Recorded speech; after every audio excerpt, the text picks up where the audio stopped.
My name is Rebel Roz, and this is Pragmagick. In this podcast, we will journey through the investigation and application of metaphysical means to enhance and inspire what I consider to be the great unifying purpose of our short human existence, the creative process.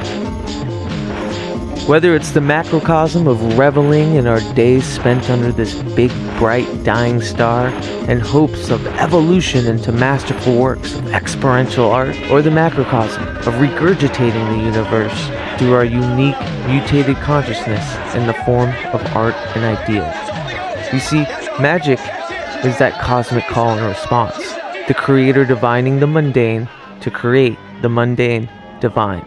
My half-cocked philosophizing aside, writer and magician Alan Moore explains, and I quote, "Much of magic is the search of the self with a capital S, and this is understood as being the great work, as being the will, the soul, the thing that is behind the intellect, the body, the dreams, the inner dynamo. And that when we are doing the will of our true self, we are inevitably doing the will of the universe. And in magic, these are seen as indistinguishable." Famed psychologist Carl Jung called the true will individuation, or pursuing one's own vision of the truth, and in so doing, realizing one's fullest potential as a human being. Throughout this podcast, you'll be privy to my infinitely humble journey as creator and practitioner, discussing and revealing the great work of artists and thinkers, studying their rituals and spells that invoke to inspire that psychic push to wrestle the human condition from the woes and throes of the dark and the drab. Personally, I intend on rectifying some of the rituals I gleaned from years of dancing with the devil in the pale moonlight. Rituals that work against my true passions. We all have them, and it's my intention to learn and reveal exercises that hex those inner oppressive thought patterns, as well as exorcising those lurking psychic vampires, as above, so below. So join me as I consort the unseen as means for getting the fuck out of creative stagnation. Stagnation that bewitches each and all of us, artists or not.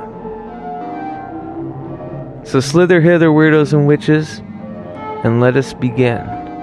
On this episode, I present to you my live chat with Erin Aquarian that was recorded at the Waypost in Portland, Oregon as part of Wayward Worship, We the Hallowed's monthly salon. And we got some treats from two beautiful and amazing songwriters, James Chan of Strange Chan and Sexy Coyote's Cayman Ross, giving us a little insight on two tracks they're going to share with us. Without further ado, Erin Aquarian, Haunt On.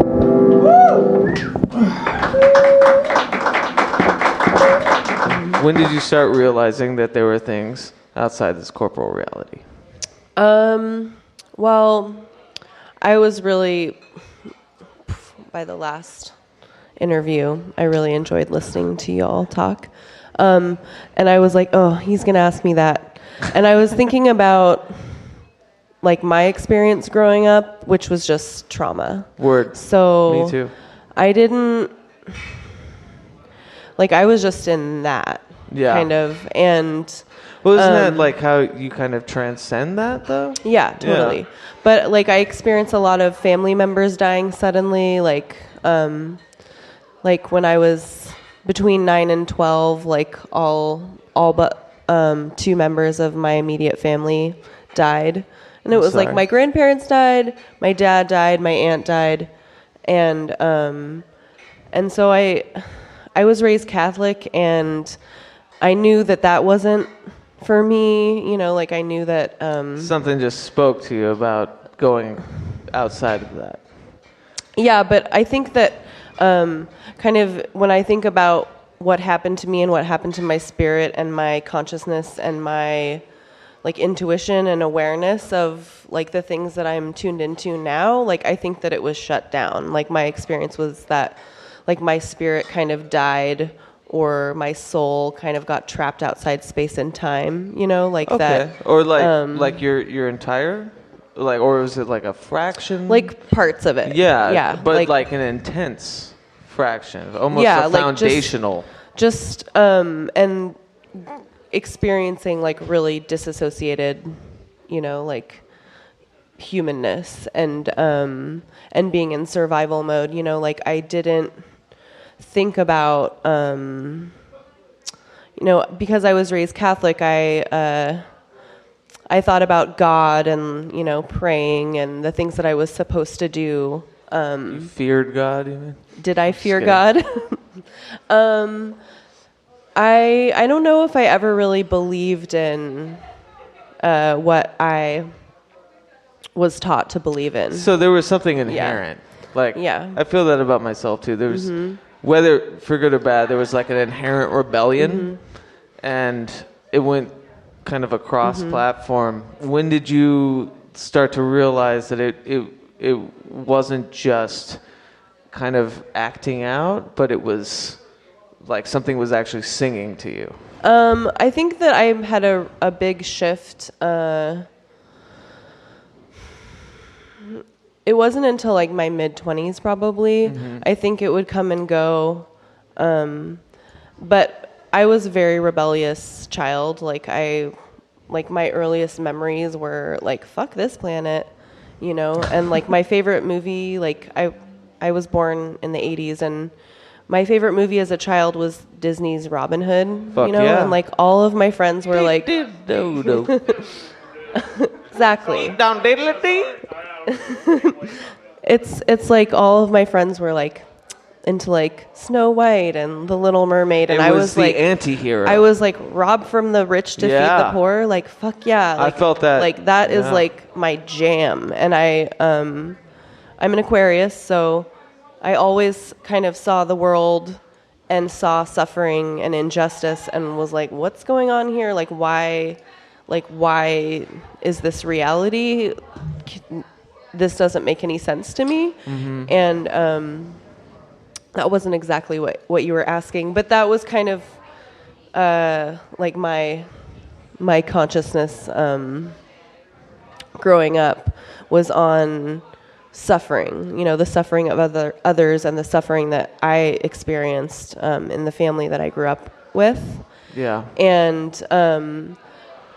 so it was from hardship that kind of moved you away from, I don't know, just kind of the planative idea of existence. And my uncle was a fundamentalist Christian, like born again Christian evangelical preacher, and so I was exposed, like speaking in tongues, or and just probably thinks that I'm going to hell. I'm sure. I mean, and I haven't like really maintained a relationship with that member of my family, but my experience with religion and spirituality was just like I didn't believe in anything, you know. So I thought that I was an atheist, and I guess I was kind of like rebelling against my Catholicism by being like, well, fuck you, like I don't believe in God, and I'm not doing this stuff. And that's totally a part of it. Totally. You know, but like, there is something about absolutes that always just riddled me wrong.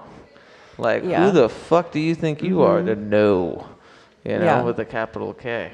So because you are one of the few people I've met that has actually transformed this ideology into one that gives aid to other people. Like, when did that start?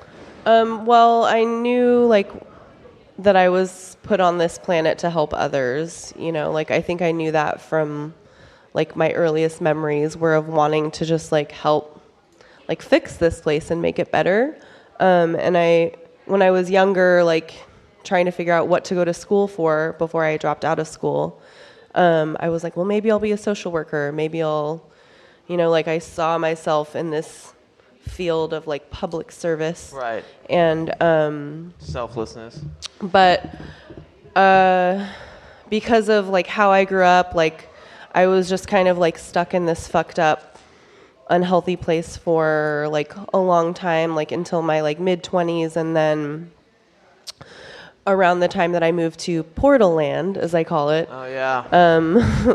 I just had like this major shift in my like awareness, and started having like spiritual, like mystical experiences. I started. So it was kind of latent. Yeah. Okay. 26. I mean, that's 9 years ago. That's crucial, to have it happen after patterns are realized, kind of thing. I mean, I had like mystical, spiritual experiences like in nature when I was like in my early 20s, but I also like partied a lot and like got fucked up all the time and just like wanted to be cool, okay. and I wasn't thinking about spirituality or like why am I here?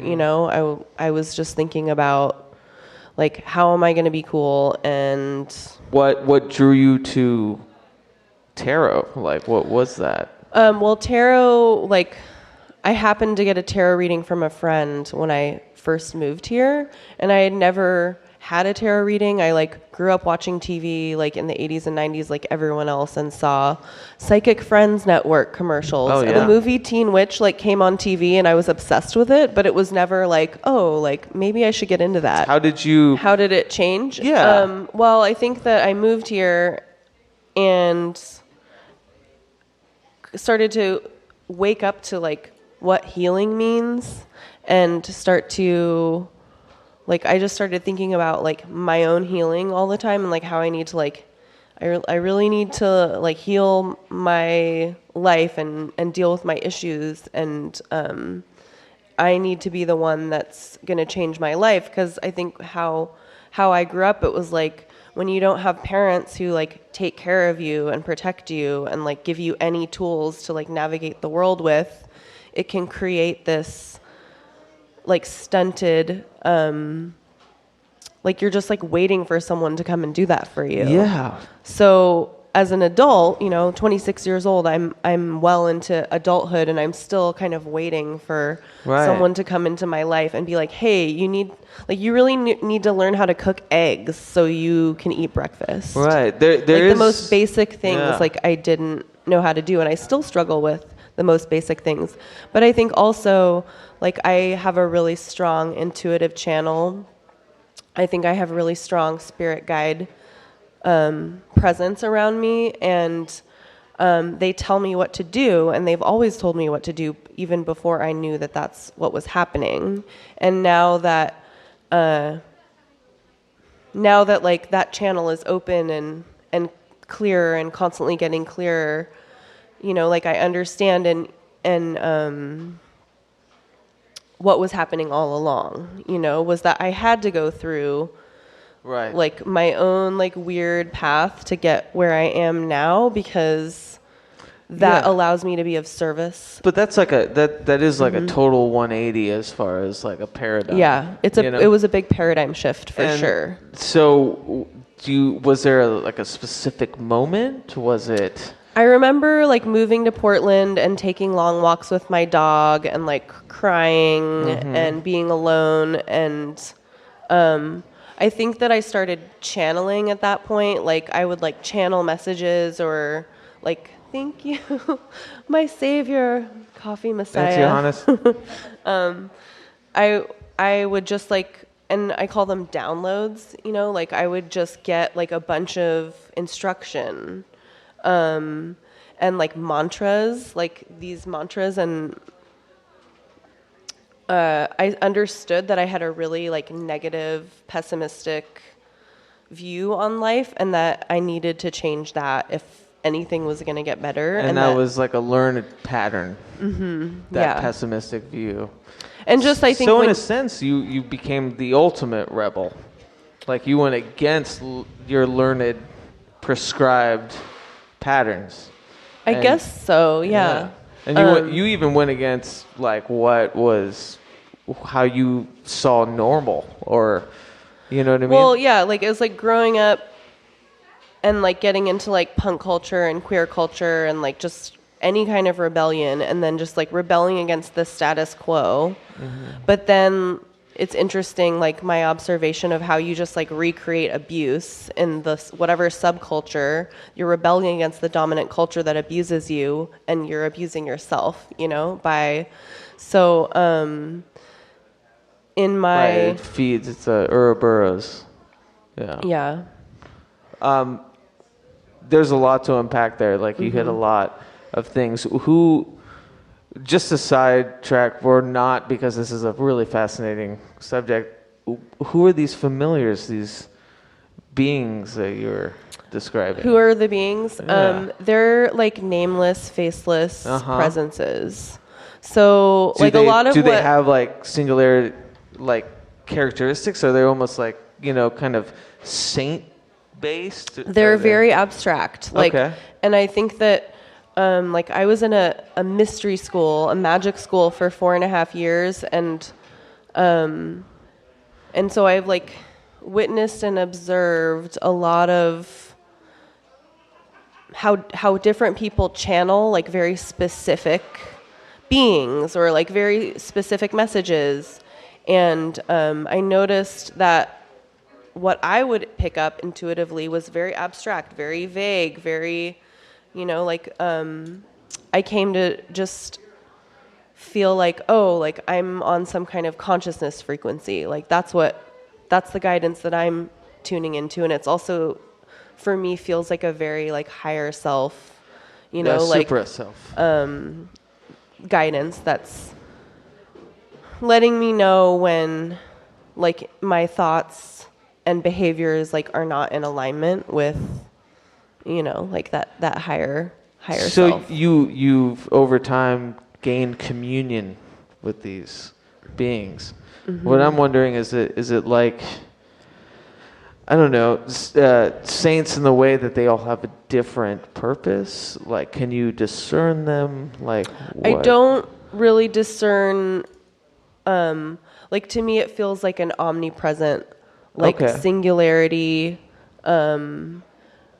That, you know, like channels or like downloads things really intensely to me sometimes. Right. Like when I'm meditating regularly, like sometimes it's overwhelming because I'll just be getting like these downloads that I can't even like And you think those integrate. are from somewhere Yeah. else? Like, it's not just your it's- subconscious kind of. Yeah, it's definitely like I don't know this stuff. Like I am not a disciplined student of, like I have never been able to learn from reading books. Like I always struggled in school. Like once I got into high school, I just couldn't learn in the academic ways, and but I'm always like trying to learn through listening and viewing and experiencing and interacting. So in my experience, like my consciousness has expanded and picked up frequencies from working and collaborating with other healers, with listening to spiritual teachers, and seeking out spiritual teachers that like resonate with me, where I'm like, what they're talking about is legit.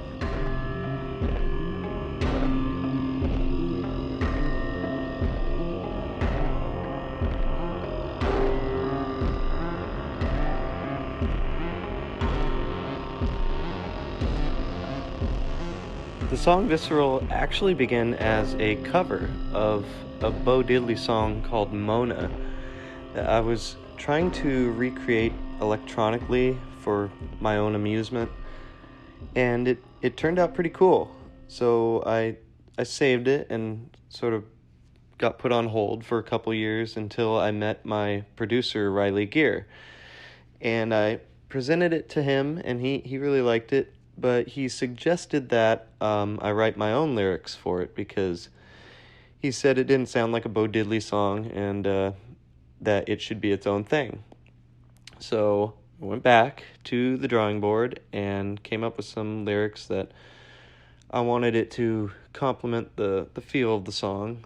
and I felt that it needed to feel sexy, but I wanted it to be in a way that wasn't overly macho or self-centered. So T-Rex came to mind. I'd been listening to a lot of that, and that sort of became my angle. Also, I was listening to a lot of Little Dragon at the time, and I really liked the rhythmic style of Yukimi Nagano and her lyrics, so that was definitely an influence as well.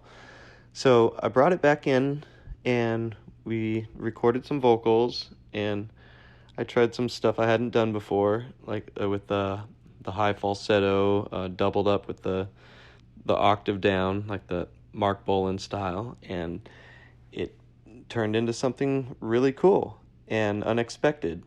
And in a lot of ways, it really kind of showed me what Strange Chan needed to be, and it was a kind of a revelatory moment.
This here Pragmagick podcast was brought to you by Portland, Oregon's open source art religion and Pragmagick art collective, We the Hallowed. For more information, please visit wethehallowed.org or support these fine, pious individuals at patreon.com/wethehallowed. Remember, that's hallowed like saintly. HALLOWED. Thank you, and honk on.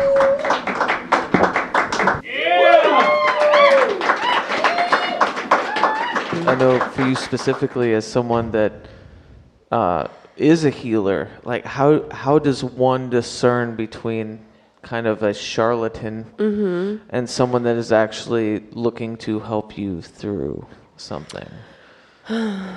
Well, it's a hard one. It's right? hard to answer without feeling like I'm making a judgment of like, like. We're all friends here. But I feel like if you're looking to work with a healer or find a practitioner to help you like work through your stuff, first of all, like the tarot was my first healer. So you're not even just talking about just Yeah. a human vessel. You're talking just about a study or a practice that could be the guru.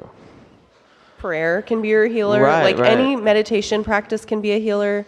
I think in our culture we are conditioned to want to like fix things quickly, and just like instant gratification results. That's definitely what I was looking for when I started going on my healing path. I was like, I want to start working with this healer, therapist, Right. and I want to be done like within a year. Kind of this unfocused, amorphous want. And so what I found in surrendering that, like, this is the rest of my life's work. Right. And I've always had a good, strong, like, gut feeling of whether someone's good for me to work with or not good. And I think that you can just, like, if you vibe with someone, if you resonate with, like, what their worldview is and what their view on healing is, and it can be just as simple as that, right? I mean, like, you just know. It's not one of these, like, running them through the trials or the tests. Or, it's a variant, to the most basic definition of intuitive, you know? Another thing is, like, I'm a white person, and there's... Really? Me too. There's, like, in, like, the world of healing, like, it's a very... at least in the community, and I'm not really in any community. I'm a really, like, hermity, weirdo, isolator. But in, like, the healing arts community, it can be a pretty, like, new age, like, white... Seems like a market. that serves other, at least people who can afford to indulge in such a luxury. Right. So I think it gets classist in a way. Yeah, and like inaccessible. And also like a lot of healers are like appropriating modalities of like other cultures. And that's problematic.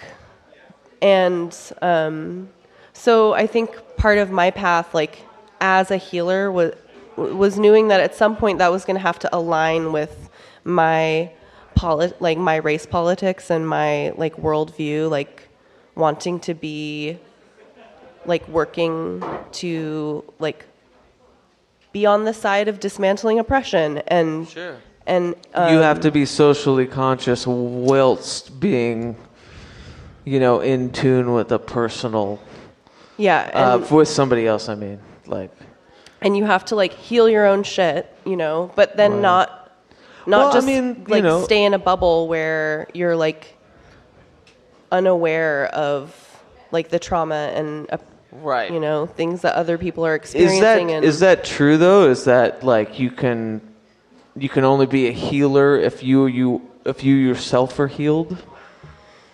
Well, I don't think that we're ever totally healed, but heal thyself for sure. Like, I think for me, part of my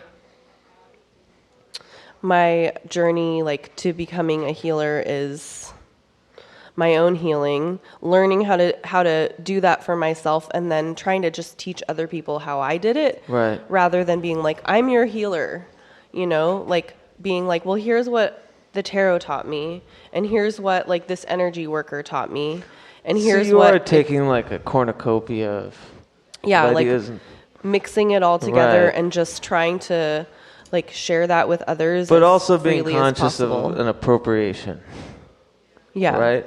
Like, and that's really hard. What gave you this impetus to be like, you know what? I can spread the wealth. I think part of it's like, well, my nature, like that I've Right. always had was like, oh, why at 3 years old was I obsessed with the archetype of Robin Hood? Right. It was like, why, when I was like 3 and 4 years old, did like all I could see was like homeless people on the street. Right. And all I could see was like clear racial injustice that like no white adult was explaining to me, you And know? are And you- being Yeah, sorry. so being like conscious of that as a kid, but like growing up, and just like that's the world that like, yeah. like I was told was real, Mm-hmm. even though like it didn't feel right to me. And then interestingly, like on my path of healing, like all of the politics that,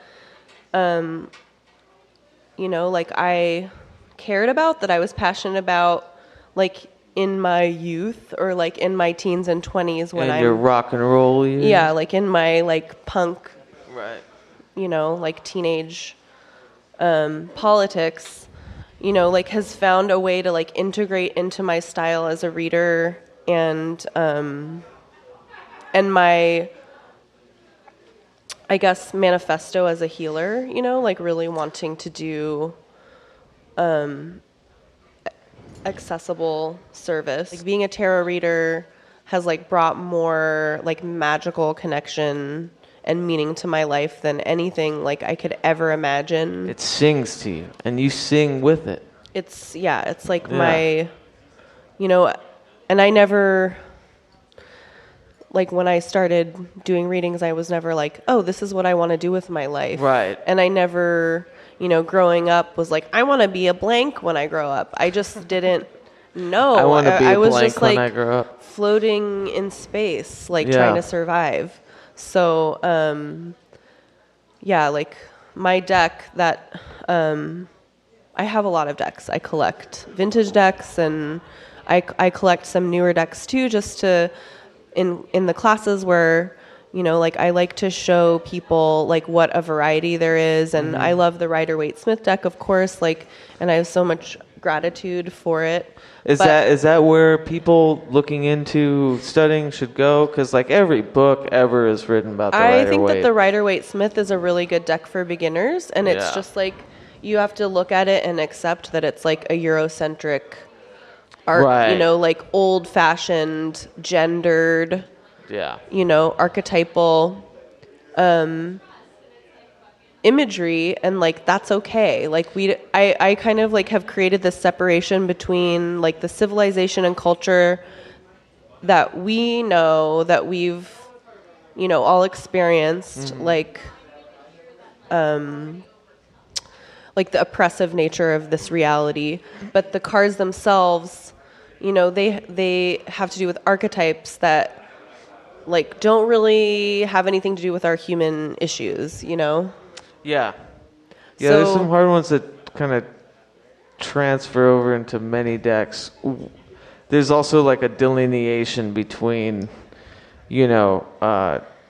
different, like the tower, the blasted tower, and like all these things. I feel like there's an energy put into it by a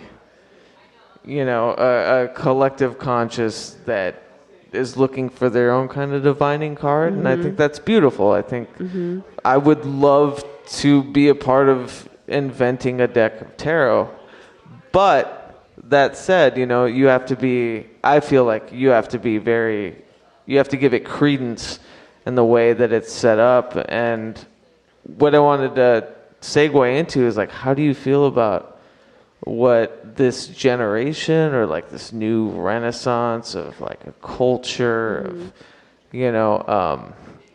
aestheticism with the quote unquote occult and these tarot decks that are just like, oh, that looks cool, I'll just make my own kind of thing. And like, do you think that's damning? Do you think it's helping? Well, I have kind of dualistic feelings about it. On one hand, I'm like, if this stuff is like flooding the culture, great.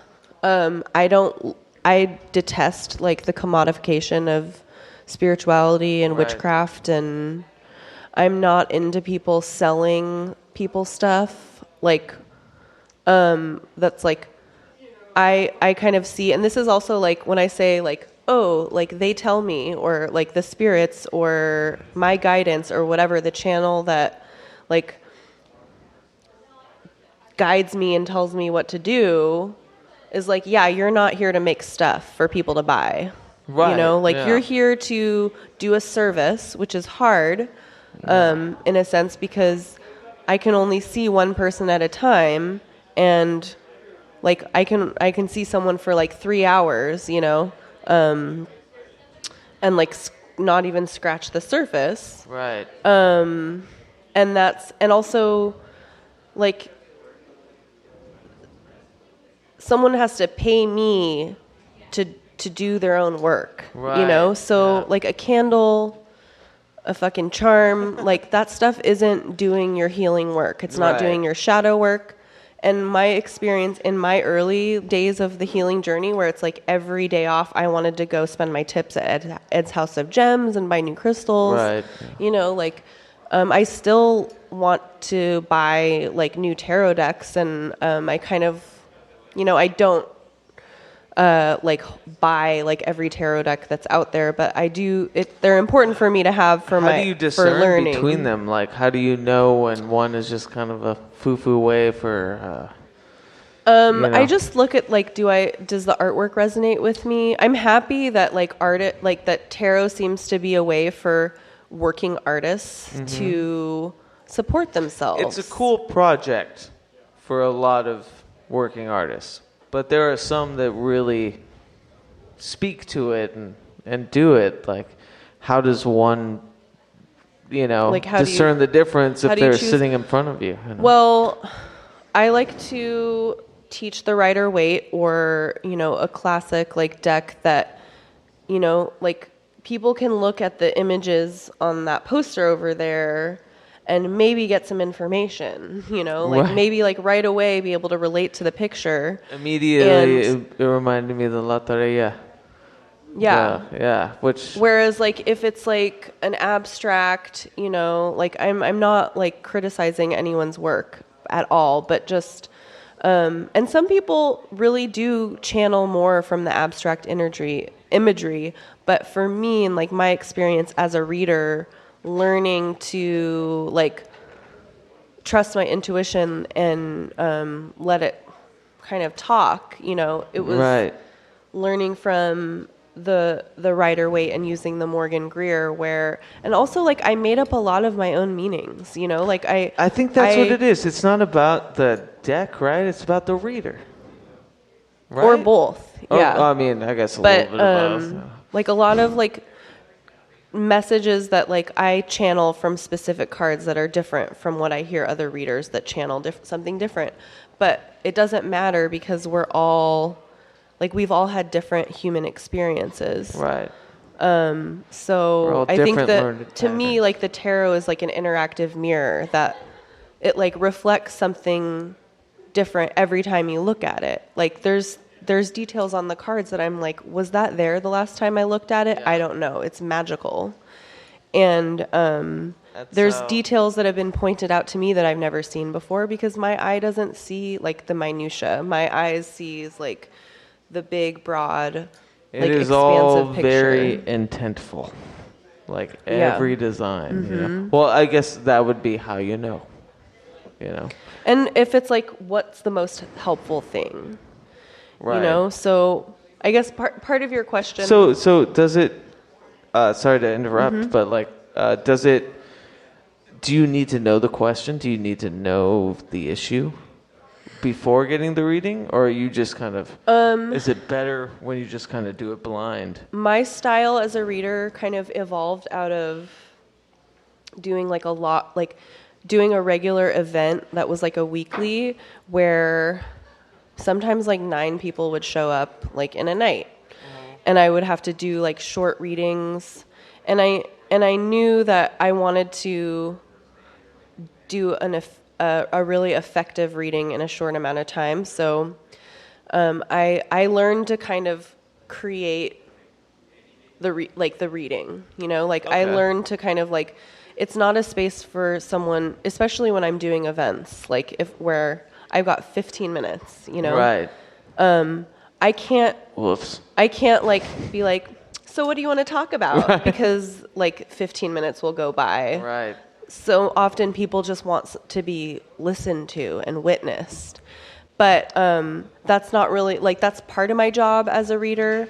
But also my job as a reader is just to channel whatever the fuck needs to be channeled for that person. Sure. I'm a vague, abstract reader. Like, right. I'm not the type of, like, psychic clairvoyant who sees, like, the details of somebody's experience. But I intuitively will connect with someone on an emotional level or an empath level. And so I kind of, this style came out of this high volume, like, experience where I just made up a spread that was like, who am I today? What do I need to know? How should I focus my energy? And those were the 3 cards that I would have people pull. Are you primarily a 3-card spread? That's like how I start every reading is like I do people's life numerology, life and year cards, and who am I today? What do I need to know? How should I focus my energy? It's like really simple, but it's like the ritual that works for me. Thank you so much. Thank you. Really appreciate it. Thank you so much, Erin Aquarian.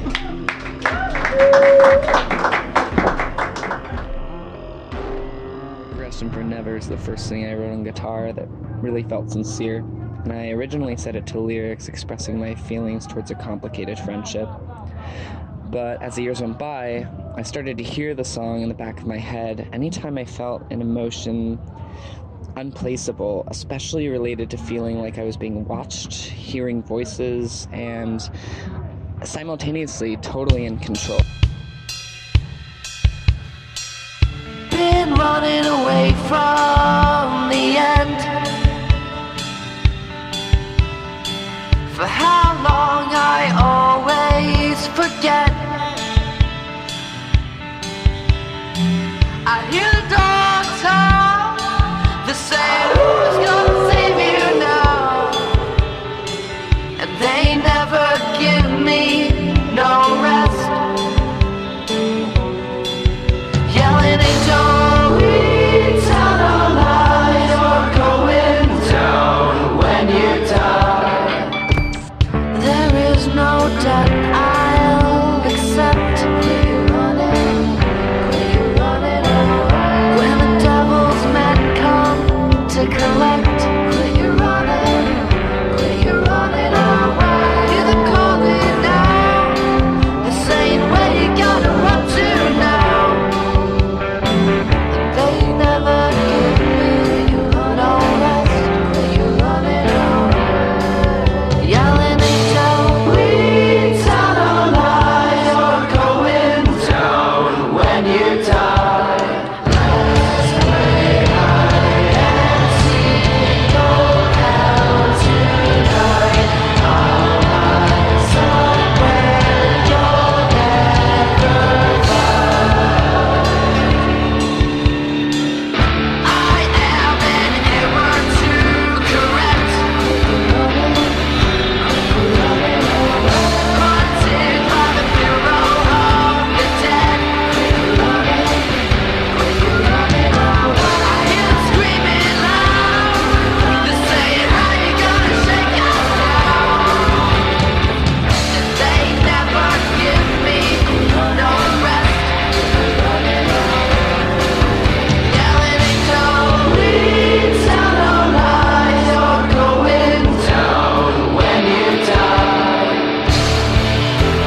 Thanks to everyone who is following us through this transition from Wayward Worship to Pragmagick. Pragmagick is a term I have used and have stood by since my youth. It's inspired by a book of the same name, different spelling, that was a big influence on my life as a kid, growing up around Marilyn Ferguson's compound. I want to thank my guests, Erin Aquarian, ErinAquarian.com. Follow her on Instagram at FullTimeWitch. You can find Strange Chan on Instagram, as well as his Bandcamp, strangechan.bandcamp.com or strangechan.com, and Sexy Coyote at sexycoyote.bandcamp.com, or follow Cayman's new main focus, which is Ragozo, that's ROGOZO, at ragozo.com. Both Strange Chan and Sexy Coyote are on our art collective, We the Halloweds, first compilation compiled by Johannes Pontes. You can find at wethehallowed.bandcamp.com. And please investigate We the Hallowed. It's the little art collective that could and does and will, and I'm very proud to be a part of it. What started as a fever dream has now turned into this, brilliant circus of disparate individual artists connecting, supporting, pushing, and experimenting with the weird. Visit us at wethehallowed.org. This is the part where I tell you to go to our Patreon, patreon.com/wethehallowed, where you can sign up, subscribe for as little as $1 a month to get this podcast, future episodes before they're released publicly, Q&A sessions with guests, zines, compilations, and individual members' works of art, as well as their records. And please, by all means, investigate and support this collective. But more importantly, if you fancy yourself a serious student and prey-teller of the confluence between metaphysics and art, well then get at me. Pragmagick@gmail.com. And hell, maybe you'll get on the podcast to spin your yarn, tell your trick, or publish an article at pragmagick.com. Or hell, we might just even become friends.